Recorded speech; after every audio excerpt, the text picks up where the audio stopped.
Yan, meron kaming mga kaso na pumasok na bago na dapat namin tingnan. Kumalala nyo, pumunta kami ng Clark because we were given 70 hectares for the NBI Academy. So, magkaroon kami ng relationship sa Clark. Nakita namin yung parang sports complex na ginamit ng SEA Games sa Philippine Civil Organizing Committee.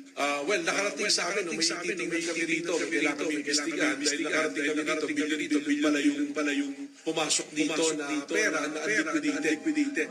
At merong private company rito na involved na binayaran ng 10 billion at ang pagbabayad insertion sa GAA na hindi binayad. So ito, imbestigahan.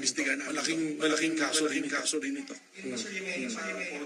Iba pa yun. Iba sa Caldero ng kaso, I think, it's ongoing, pero sisilipin na rin namin. Ito yung tungkol dun sa it's a Malaysian company na sila yung nag-build dito parang fourth area na to. Walang bidding. Tapos nabayaran ng mabilisan na 10 billion yung halaga, congressional insertion.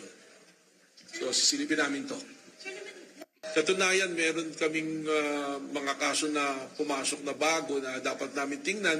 Kumalala nyo, pumunta kami ng park because we were given I think that's it. 70 hectares for the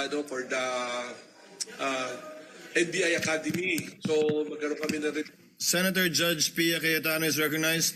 Rest assured, Mr. Presiding Officer and dear colleagues and parties, I will not belabor this point. I will not stay long.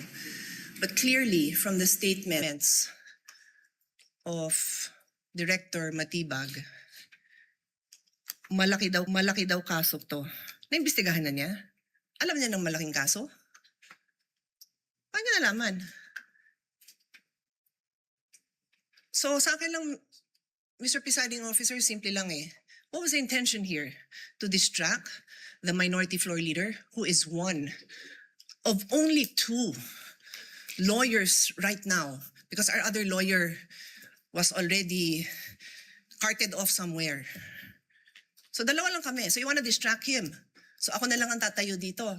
Hindi na siya makapag-aral. Yung ba intention? Because it is clearly the intention. The fact that he has to stand up, the fact that I have to stand up, the fact that Senator Robin has to stand up, he is distracting us from our job. As Senator Alan said, he could do it quietly. Go ahead.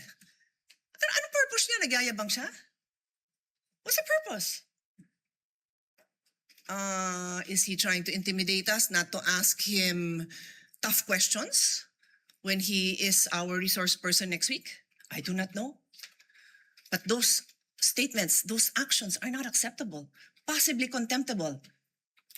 So I ask the presiding officer and you, my dear colleagues, let's think about this clearly. I will stop now. As Senator Pangilinan said, we can take this up on Monday. Salamat na pinagbigyan niyo ako na mapanood natin at pag-isipan natin. Na gano'n na lang, pag may pinatawag tayo sa witness stand, abangan natin na magpe-press kung ano-ano pagsasabi tungkol sa atin.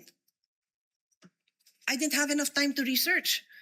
But clearly, I know that there's jurisprudence that does not allow a judge to be intimidated. And if hindi pa nanakot yun, then I don't know what is. Kung hindi pa ninindak yun, then I don't know what is. Hindi tayo sensitive. Sanay tayo dito. Pero alam din natin kung pinapatamaan tayo, di ba? Alam natin yun. Hindi tayo tanga. O so paano? Sabihin ko ngayon sa kanya, manda ka sa akin ngayon. Pagdating mo, ganun ba? Gaganti na lang ako. Hindi ako ganun. Kilala niyo ako. For how many years ako tumayo dito? Hindi ako nanggaganti. Hindi ako mababaw. Pero I'm asking you, dear colleagues, wag tayong papayag. The Filipino people deserve better. We deserve better. Thank you. Thank you, Senator Judge Pia.